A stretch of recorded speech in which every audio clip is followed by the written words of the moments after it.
Welcome back to Conflicts of Interest. This is episode 511. I'm the host of the show, Kyle Anzalone. Today joined by co-host Connor Freeman. Connor, how you doing? I'm doing great, Kyle. How are you? Doing well, Connor.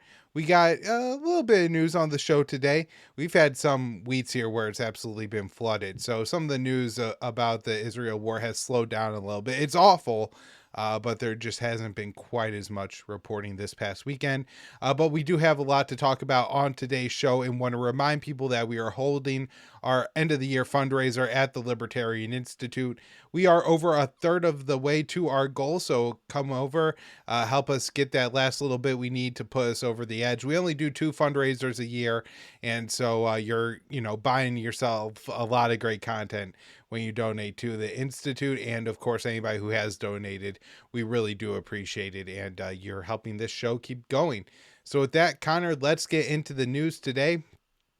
First up here, this is a little bit of a continuation on a story that we first started talking about on the show last week, which was the Venezuelan people have voted to add a major region, about 2/3 it looks like, of Guyana as a Venezuelan state.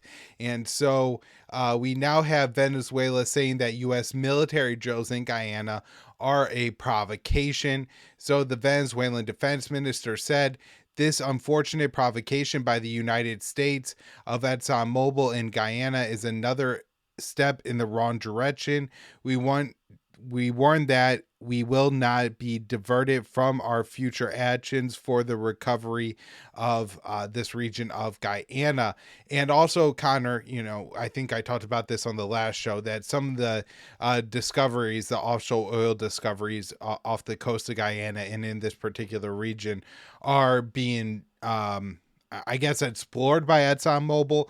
I don't know enough about the oil industry to say, oh, they're going to have the rights to take this oil out of the ground, but they are at least involved in the exploration and the discovery of oil in this region so far. As I said, Venezuela voted recently to name a large portion of Guyana as a Venezuelan state, and Venezuela claims to have historic claims to the region where offshore oil has been discovered.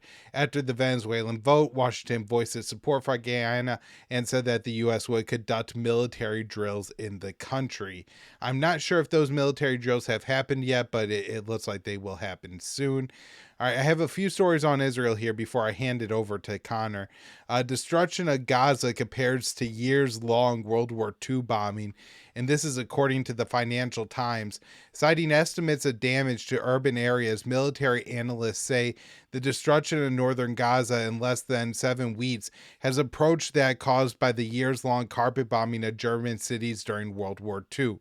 Robert Pape, who today will be the spotlight article at antiwar.com, who does a very good job of taking a little bit further the analysis that he has here, which is the destruction that we're seeing in Gaza, and explains the consequences of the ramifications and how it's going to really, really intensify and prolong the warfare between Israel and Hamas and the Palestinian people, and not to dismiss it all. So Pape says, a U.S. military historian and an author of Bombing to Win, said Dresden, Hamburg, Cologne, some of the world's heaviest ever bombings, are remembered by their place names. Gaza will also go down as a place name denoting one of the world's heaviest conventional bombing campaigns. By any measure, Gaza is already a high civilian punishment campaign. It will go down in history as one of the heaviest ever undertaken with conventional weapons. And, something he mentions in the article that we're writing as the Spotlight, Connor, that I think is, really interesting and notable. People like to reference these World War II bombing campaigns, whether it is Dresden or Hamburg, and say that, this is the reason that Israel needs to do what it's doing in Gaza. And see that those bombing campaigns didn't deter or make the German people turn against Adolf Hitler and the Nazi government. In fact, I think, what it shows at the time is the more civilians were bombed and targeted, the more the German people really rallied around the flag, right? Connor, You might not like what Hamas did on October 7th. If you're a Palestinian living in Gaza, you might feel it went too far or that's terrorism and that's really negative. But at the same time, if in the in your neighborhood an entire family was wiped out, and this has happened, I mean, time and time again. When you talk about atrocities, to drop a bomb on a house and kill 18, 19, sometimes 40 plus members of an entire family, you're going to rally around the flag. I mean, this is what happens to most people. And in Gaza, that's Hamas. And so, he's really explained how this is just going to create more members of Hamas. And then we have Corey Shear of CUNY Graduate Center and John Van Den Hoek of Oregon State University said that 60% of the buildings in North Gaza has sustained significant damage. So we've talked about 100,000 total buildings in Gaza receiving some damage, but they're saying 60% of buildings in northern Gaza have sustained significant damage, which probably means, they're not livable, able to do their function, maybe even need to be torn down before something could be rebuilt there. And there's a couple of really interesting graphics in that Financial Times article. And I certainly suggest anybody that has the time go check it out. But one I have on the bottom here, you could see it if you're watching the episode. But if you're just listening, I'll describe it. They compare the bombing of North Gaza to three German cities during World War II: Dresden, Cologne, and Hamburg. In Gaza, the bombing percentage is 68%. Of course, that's gone up since this article was published because they continue to bomb northern Gaza. I think they're carrying out a lot of operations right now in the Jabalia refugee camp that's in northern Gaza. But 68% so far. And then Hamburg was at 45%, which is the most significant. Cologne at 61 and Dresden at 59. So Dresden, one of the worst known bombing campaigns of World War II, is significantly less destroyed than northern Gaza. Connor, is absolutely just astonishing when we look at this. Next up here, U.S. officials say hostage rescue release talks break down. According to U.S. officials speaking with Politico, the Biden administration had hopes to reach another agreement for the release of the remaining hostages and another pause in fighting before Israel began its offensive in southern Gaza. Even if the fighting resumed, Washington hoped it could broker a deal before January 1st, the officials said. That is looking less and less likely. National Security Council spokesperson John Kirby told reporters in a briefing on Thursday that the administration is not close to inking a deal for a pause in fighting and a release of the hostages. The official said the obstacles to releasing more hostages include Hamas leaders, many of who live in Qatar, are increasingly unable to communicate and control the actions of their fighters in Gaza, and recent allegations that Hamas has sexually abused hostages has added to the tensions around the negotiations. In addition, the U.S. and Israel are unable to locate all of the hostages and determine whether they are still alive, the official said. They were all granted anonymity due to, they didn't name the officials that they spoke with at Politico, which, I don't like reporting on all anonymous sources, but at the same time, I mean, that's kind of the status of, how most news is reported these days. We really couldn't talk about much if we had to only use sources that would give their name to the mainstream media. All right, so next up here, Israel pushes Palestinians into safe zones with no aid, bathrooms, or running water.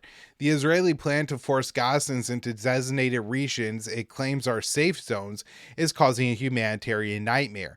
The Associated Press reports the areas have no running water or bathrooms. Assistance and international humanitarian groups are nowhere to be found, and the tents provide little protection from the coming winter, cold and rainy. Some don't even have enough materials to build a tent.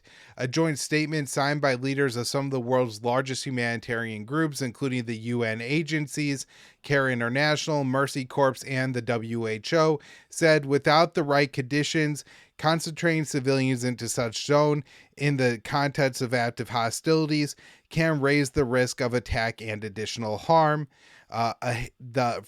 A representative from Handicap International's office in Palestinian territory said There are no services, there are no schools, there are no health services, there is nothing. And if you look at the pictures from some of these camps, Connor, it's absolutely horrific. And some of the Palestinians living in these camps are talking about how dehumanizing it is if you don't live in a place with any running water or bathrooms. And we're talking about, hundreds of thousands of people smiled into a very small area. Then human waste starts to build up, and it's absolutely a disgusting place. And I, can't imagine having to subject your children to those conditions, and how terrible, the life must be right now for, we're talking about over 2 million Palestinians now in Gaza who are being forced into these smaller and smaller areas. All right, And and since that's it's be- and since it's becoming nearly impossible for more aid to get in as the bombing is just going across the whole strip with the operations expanding in the south, and the fact that the sewage and the waterworks have already been hit with strikes. I mean, who knows how, even if they have running water, how potable it is or safe it is to even use for any purpose. It's just devastating. And also, And Connor, I think a lot of these safe zones that Israel set up are actually in areas where the UN doesn't have an active running shelter. And I don't think the UN is really able to set up any new active running shelters. And all the aid getting in is UN aid, I believe. And so where these tent cities are being set up, there's no aid actually can go there logistically, because the aid has to go to the UN shelters, which all that aid is desperately needed. Before this, they needed 500 trucks of aid to come in a day. That's been reduced to 200, but the number of people living at the UN shelters is astronomical. I think the last I read was 1.2 million. And when the numbers was like 800,000, so 400,000 ago, they were reporting that there was one bathroom for every 500 people, one shower for every 750 people. And so the the amount of aid getting into Gaza is absolutely insignificant and almost not meaningful. Dave DeCamp, our colleague at antiwar.com, posted a story over the weekend where they have a picture of a emergency operating room. I believe it's in Khan Yunis, in one of the southern cities of Gaza, the largest southern city of Gaza. And the doctor's reporting that he's having to operate on children without anesthesia because they have none available, and talking about serious operations like amputations. I can't imagine what that must feel like to have a child kicking and screaming as you had to amputate their leg. They're doing surgeries on the ground because they're completely out of hospital beds. The situation is beyond a nightmare, and almost worse than you could possibly imagine. And so, and this is something that we've been talking about on the show, and I really want to highlight and emphasize. I think at the end of the day here, Connor, we're probably going to see more Palestinians in Gaza die of things other than Israeli bombs are being trapped under the rubble, being shot by Israeli forces. It's going to be the humanitarian deaths, especially when Israel's looking at carrying out this occupation for at least a year. When we're talking about 3-6 months from now, Palestinian children are just going to stop dropping dead due to a lack of food, nutrition, running water, cholera outbreaks. All those really awful things are probably are starting to set in very soon. And, that could be far, far more deadly than any bombing campaign. yeah, that is the intent. That's the military. That's the reasoning behind that strategy of bombing water and sewage, just like in Iraq War One when the U.S. did the same thing, or what the Saudis did with our backing in Yemen. Especially when you put a siege on a in this case a concentration camp or a country, you're preventing people from getting access to clean water. So all of that, all your water is mixing up with the sewage. So these kinds of diseases and epidemics just start spreading. So cholera is going to, something like that, or cholera itself is going to start spreading. They're also bombing the orchards, the greenhouses, the fields. They're targeting, just like in Yemen, the local sources of food. So it's a, and now the World Food Program, I believe, is a warning that they're on the brink of, there could be a major famine here too. So yeah, absolutely. It's one of, it's quickly becoming very reminiscent of Yemen, but just on a larger scale, in the sense that they're carrying out, like you said, a World War II style total war bombing campaign, like in Dresden or Hamburg, but in this little strip, 25 by 5 And miles, in that's a been shorter under amount of siege. time too, Yeah, just which a is couple really of important. months. Yeah. Yeah. All right, so I got a couple more things before I hand over to you here, Connor.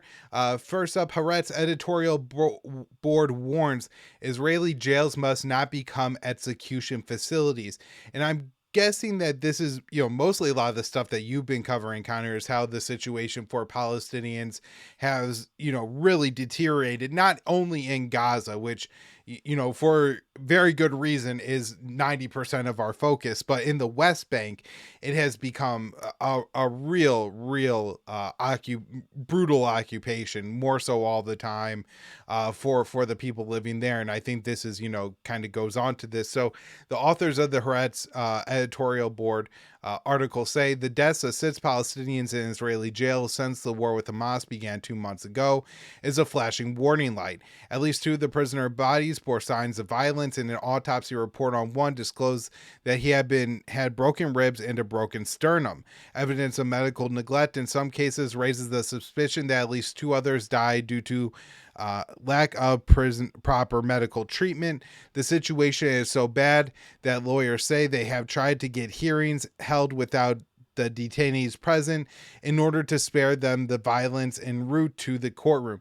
And so, Connor, think about how horrible that is. If you have a criminal trial, you would rather not show up to it because on the way, the prison guards are going to beat the hell out of you in there and beat the hell out of you on the way home, that you rather, not home, sorry, back to the prison, from the prison to the courtroom, that you rather just not undergo the process and have your lawyer try to have the case held without you. And in this is back to the Haaretz article, and in 2 cases in which Gazan workers detained in the Israeli Defense Forces lockups died, the army concealed their deaths from their families until they were reported by Haaretz. That is another interesting thing that should probably be talked about a little bit more. There are thousands of Palestinians who live in Gaza who have work release, basically, able to go out during the day, work your job before you got to go back to your prison at night. And some of those people were caught in Israel, as the attack unfolded. And so, where those people are, I'm sure they've been arrested and detained by the Israelis. But what kind of situation, that does seem like you're basically getting arrested for the crime of being Palestinian while in Israel there.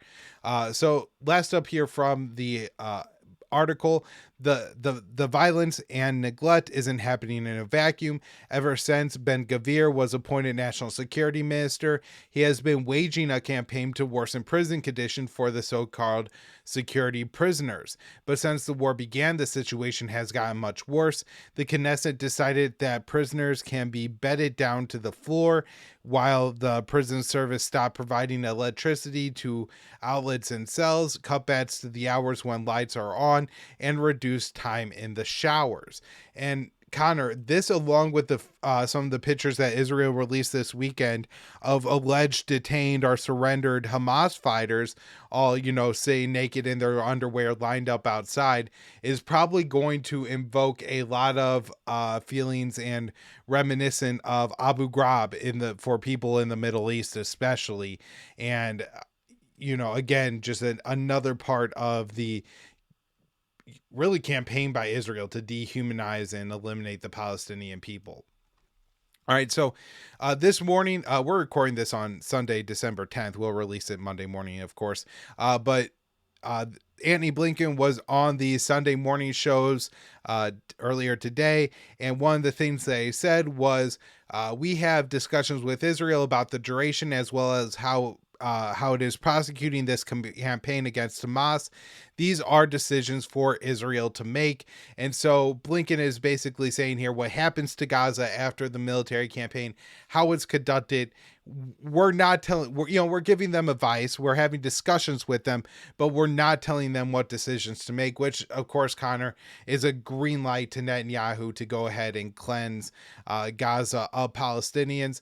And this is, was kind of my initial thoughts of what was going to happen to Gaza, was that Netanyahu was going to see the October 7th attack as the biggest, like black mark on his legacy, where one, the real Netanyahu doctrine is all about having Hamas be in charge of Gaza and using that for various reasons, to maintain the military occupation and in order to never have to negotiate for a Palestinian state.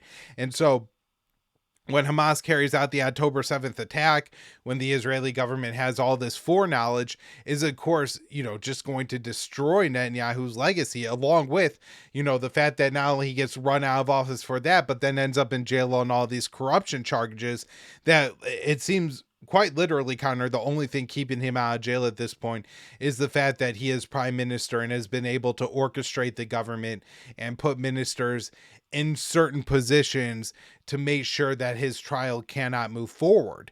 And so Benjamin Netanyahu, looking at that, I think he realizes that his legacy could either be, the man who allowed this massive terrorist attack and then went to jail in shame, or his legacy could be the man who finally dealt with, and I use that in a very dark term, dealt with the Palestinians living in Gaza and remove all those Palestinians.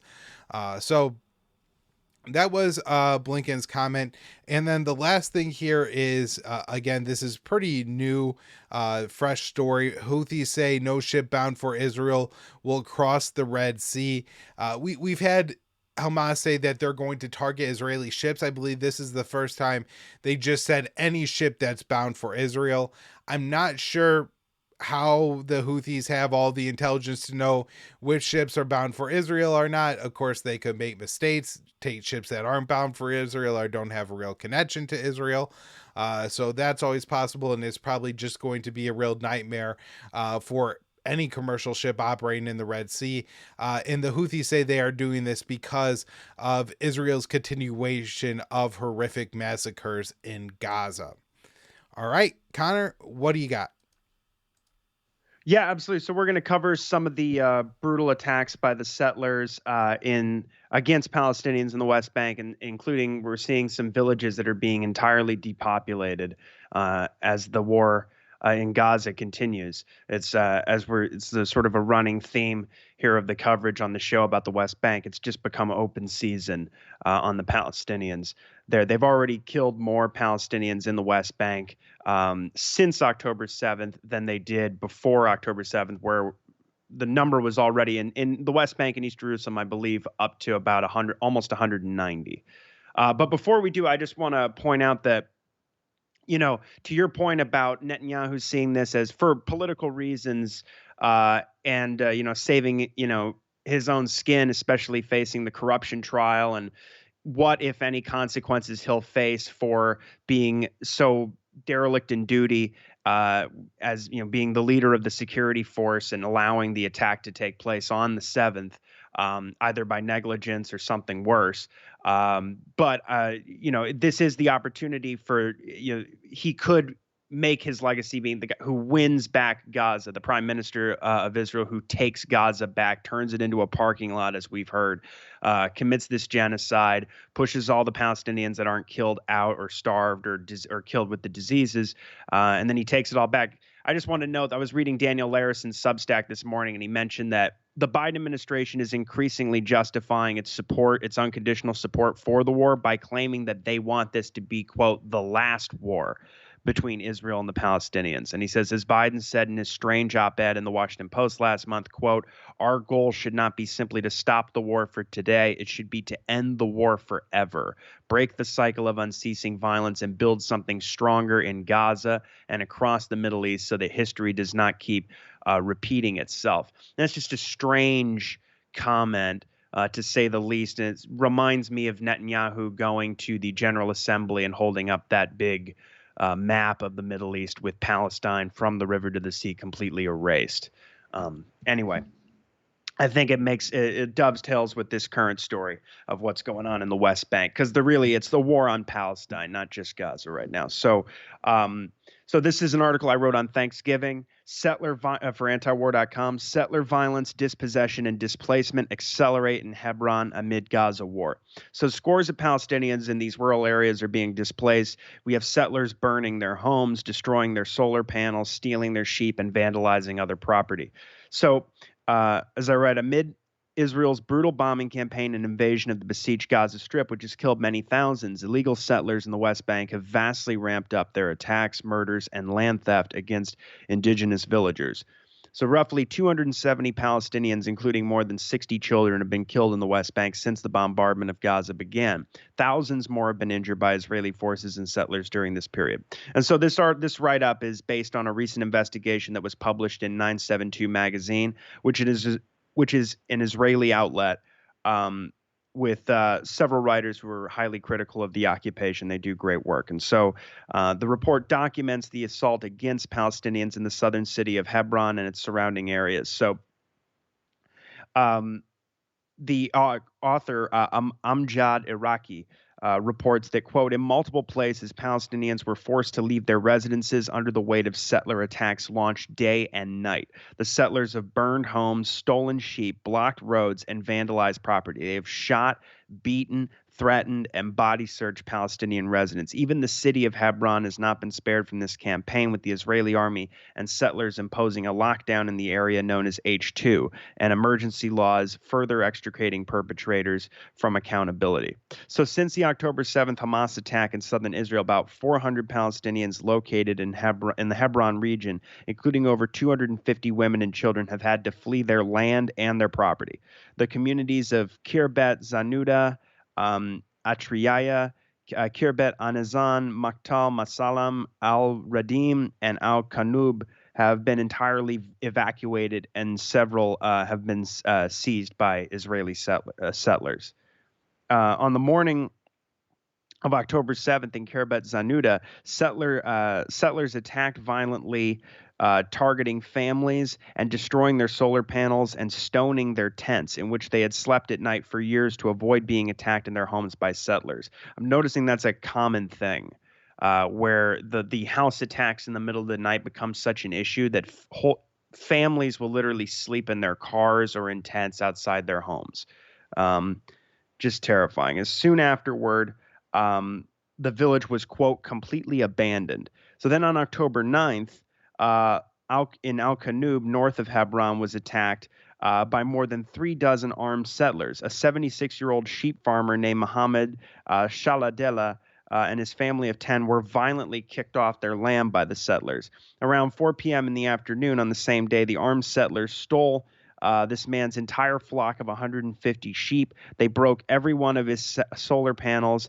They ransacked his house, smashed all of the family's belongings, and put guns to his face, threatening to kill him. This 76-year-old sheep farmer. And they returned to his house hours later, again on the same day at 10 p.m., where no lights were working in the house because they had already destroyed the electricity, his solar panels. And they attacked his family once again, and then they stole the equivalent of 15. They stole approximately $15,000 that he had earned selling sheep and was saving up to buy grain for his flock. The settlers then forced him and his family to leave their home, and as they walk away with nowhere to go, the settlers burned his family home. And they could see that in the distance as they were fleeing. So 4 days later, Al Radim, a rural community located south of Hebron, was attacked by settlers wearing IDF uniforms, as many do now. And Amir Abu Awad and his father were beaten and threatened with death if they would not give up their homes and their land. Abu Awad reported, they assaulted me, they beat my elderly father, they pushed him to the ground, they dragged him through puddles and pointed weapons at us. They said I have to leave by morning or my family and I will be finished. Now, Abu Awad was unable to leave the next day because the roads have been closed. They're imposing all these the restrictions and checkpoints and barriers that are put up that make the Palestinians' lives almost unbearable before October 7th. They've doubled down on all of this. So it's becoming, the restrictions are just getting worse and worse. And so he was not able to leave for a while. This is one of the many draconian measures that continue to be implemented since the 7th. And so he says, the author of the report says, after hours of interventions, Abu Awad did manage to escape with his family of 5, along with his flock of sheep, to the town of Samu, leaving behind his house, his furniture, his livestock barracks, and grain for his sheep. And then Abu Awad and his family had to carry all their belongings on foot. The Israeli army would not allow any vehicles to enter the area.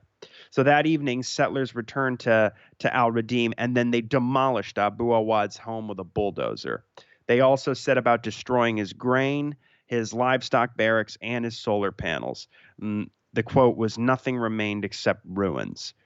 And concurrently, several Palestinian neighborhoods inside Hebron have been attacked by soldiers and settlers alike, as well as being put under severe lockdown and curfew enforced by the Israeli apartheid army. So guns are regularly pointed at women and children. Children have not attended school in well over a month. And this was back, as far as I know, that hasn't changed. And this was back, as I said, I wrote this on Thanksgiving. And so Jewish-only roads are being built in these areas as Palestinians are prevented from entering their homes in some cases. And others are not allowed to go outside even to obtain water and other necessities per the lockdown measures, which are, again, are the Palestinians are the only ones that are subject to this totalitarianism. Now, Imad Abu Samisia, a resident of, and I apologize if I'm mispronouncing some of these, a resident of Tel Ramida, warned that, quote, "The evenings are nightmarish. No one can sleep because the settlers may attack us at any moment. The settlers even walk around in military uniforms. About 120 families in the neighborhood are completely cut off from the outside world. It can take long hours to be allowed to take a person to the hospital or to get an ambulance. We can't even bring a gas pipe through the checkpoint. We haven't been able to get a permit from the Israeli Coordination and Liaison Office to enter our own house for more than 20 days. Arij Al-Jabari, a mother of 5 who lives in the Al-Ras neighborhood, elaborated on the dire conditions, telling Iraqi that, quote, "As time passes, the situation is getting worse." She continued, "We ran out of water on the 3rd day of the war. I sent my young sons to fill plastic bottles from the mosque near the house. Suddenly, I heard soldiers yelling. I ran to the door and found the soldiers pointing their weapons at my children. My kids ran toward me, and we entered the house, closed the door while the soldiers continued to curse at us and shout at us. We have been at our home ever since. The schools are closed, and everything is paralyzed. We live in an open prison. Food may run out soon. There is no way out. If you leave your house, you may get arrested or killed." The United Nations Office for the Coordination of Humanitarian Affairs has said that in this period, since the war on Gaza began, settler attacks on Palestinians have more than doubled. So Anne Claire, and this is beginning to be acknowledged by, thankfully, by international figures, like even Western governments. So Anne Claire Anne Claire Legendre, a spokesperson for the French Foreign Ministry, told a press conference last month that, quote, "Concerning the West Bank, I'd like to express the strongest condemnation by France of the violence carried out by the settlers against the Palestinians, violence which has the clear objective of forced displacement of the Palestinians and a policy of terror." And then Volker Turk, the UN human rights chief, similarly admonished that, quote, "The intensification of violence and severe discrimination against Palestinians in the occupied West Bank, including East Jerusalem, creates a potentially explosive situation." He reiterated, "I am ringing the loudest possible alarm bell regarding the deteriorating situation in the West Bank." And so, of course, for Palestinians prior to October, as we've said again and again, this year was already one of the deadliest on record. Before the end of September, more than 220 Palestinians have been killed by Israeli forces and settlers, including over 36 children. And so that figure included, 187 people who were murdered in the occupied territories, as well as another 37 that were killed in Gaza during a smaller bombing campaign in May.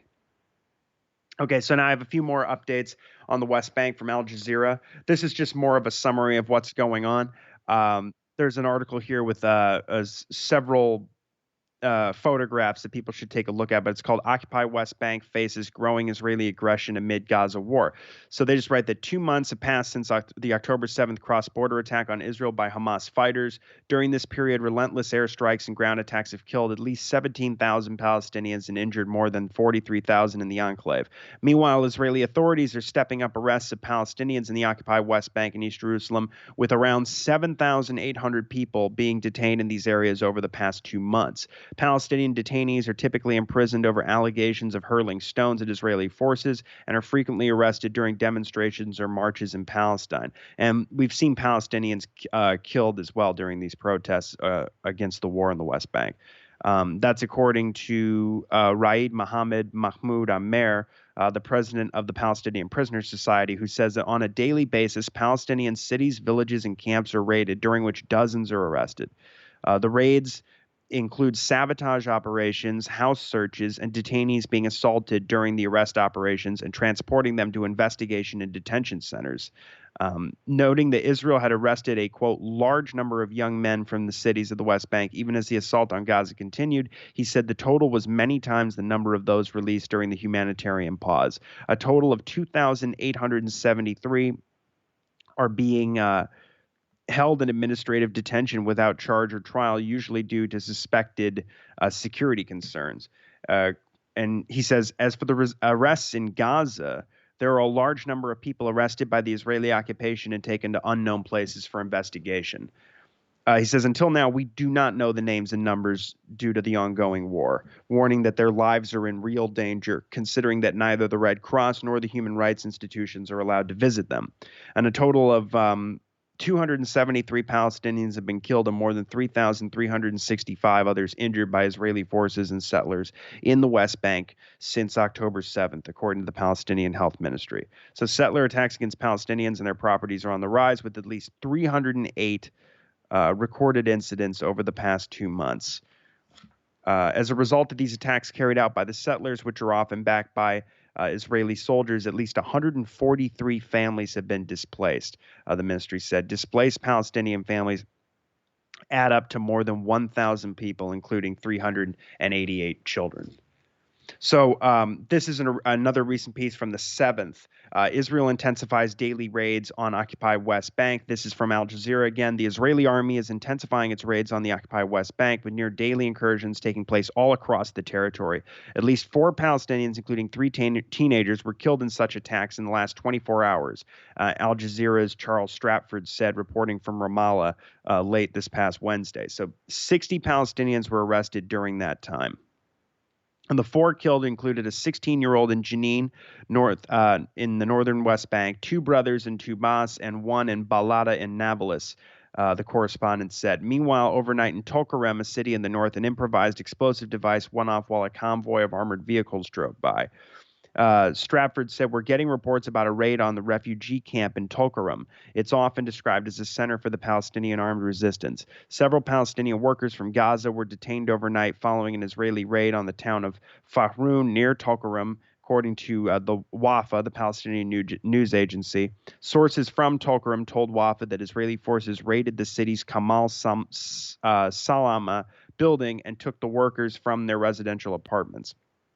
Now, Israeli forces raided other areas, including the Ada refugee camp south of Bethlehem, the villages and towns of Silhat al-Dahar, al-Tahara, Arana, al-Jalama, Faruka, al-Raqqa, and Zubaba in the Jenin Governorate, and the village of Beit Dajan east of Nablus.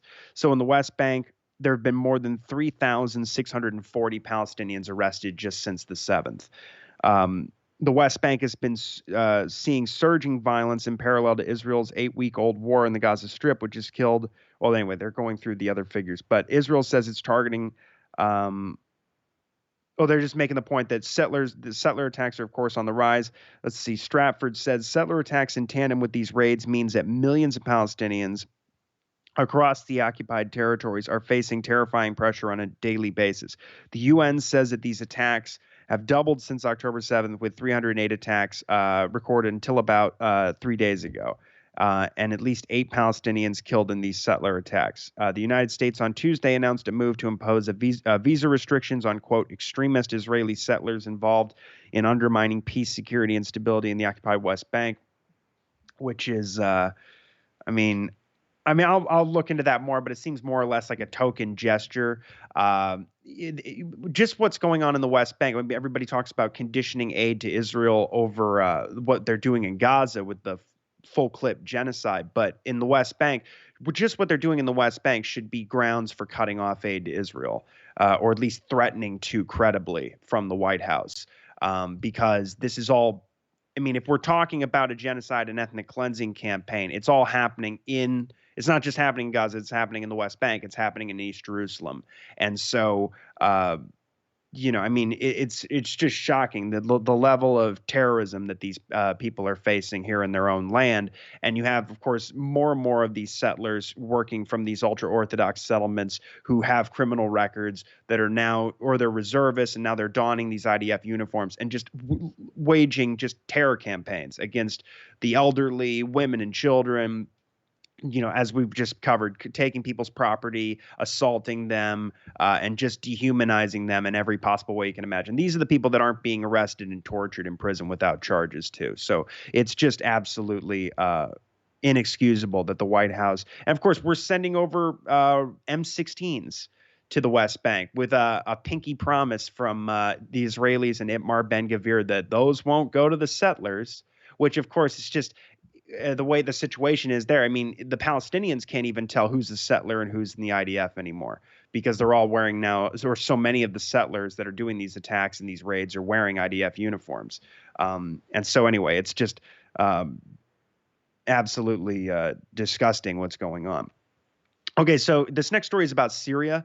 There was this Rand Paul introduced a resolution that got voted down, of course, by our senators, so-called the representatives of the people, who they voted down this resolution. This is from Dave DeCamp on December 7th. Senate votes down resolution to withdraw troops from Syria. So Rand introduced this as the resolution, which would have directed Biden to withdraw all U.S. troops from Syria. We have at least 900 troops there, probably, I don't know, hundreds more. We don't really know exactly how many contractors there. And frankly, I don't think the 900 number, I'm not that confident about that number either, because we know that even President Trump was being lied to by his own officials about how many troops, just how many troops actually were in Syria, carrying out this illegal occupation of about a third of their territory, stealing their oil and their wheat resources in tandem with this brutal economic war waged against Syria after 10 years of the CIA-backed dirty war with Al-Qaeda and ISIS affiliates running wild,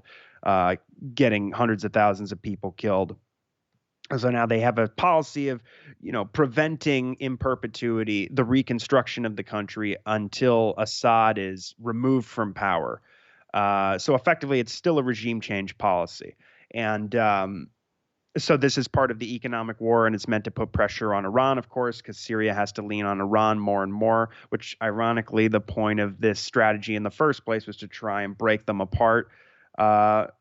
And of course, Hezbollah, Syria becomes more reliant on Hezbollah as well, who helped defeat the ISIS militants who have been blown up as a result of the Obama policy there of backing the Al-Qaeda militants against Damascus. And so the whole thing is just a complete unjustifiable and illegal occupation. I mean, there's no authorization from Congress for this, and it's under international law. It's just absolutely prohibited. But so the bill failed in a vote, of course, of 13 to 84. Received support from 7 Democrats, 5 Republicans, and 1 independent. So Senator Bernie Sanders. So that's, 2 good points for Bernie here recently. Also opposing that mammoth $111 billion bill that was going to send, $60 billion to Ukraine, $14 billion to Israel, and I believe about $7 or $8 billion, maybe 10 to continue building up for war with China and the Indo-Pacific. And Bernie said he was not going to vote for the bill because there needs to be conditions on Israel's aid because they're just killing civilians. So that was pretty impressive for Bernie. Now the resolution was introduced, as I said, by Rand, and he's arguing that we have a real tripwire situation here just by having our forces here illegally. They're targets, obviously, that have been coming under frequent attacks since the war was launched, particularly since October 17th, I believe, is when the attacks really started to happen against these illegal bases. And so Rand says, keeping 900 troops in Syria does nothing to advance American security. Rather, our intervention puts those service members at grave risk by providing an enticing target for Iranian-backed militias. And the same is true in Iraq as well. And he says, our continued presence risks the United States getting dragged into yet another regional war in the Middle East without debate or a vote by the people's representatives in Congress. Congress must cease abdicating its constitutional war powers to the executive branch. Paul's bill would have given the president 30 days to withdraw from Syria unless he was able to get authorization from Congress.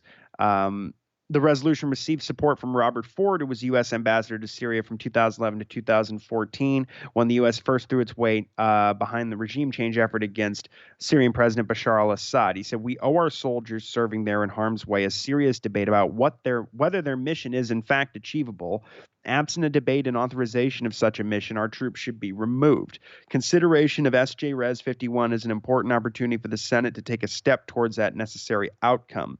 The U.S. has launched that's the end of the Ford quote. The U.S. has launched several rounds of airstrikes against Shia militias in Syria and Iraq in response to the rocket and drone attacks, which have targeted U.S. bases since the 17th in October. The U.S. bombings, which have killed dozens of militia members, are not deterring the attacks, and the region is turning into a powder keg. And so the U.S. maintains that its presence in eastern Syria is about fighting ISIS. But, of course, ISIS's worst enemies are the people that were actually intending to harm here with these policies. I mean, Israel is bombing.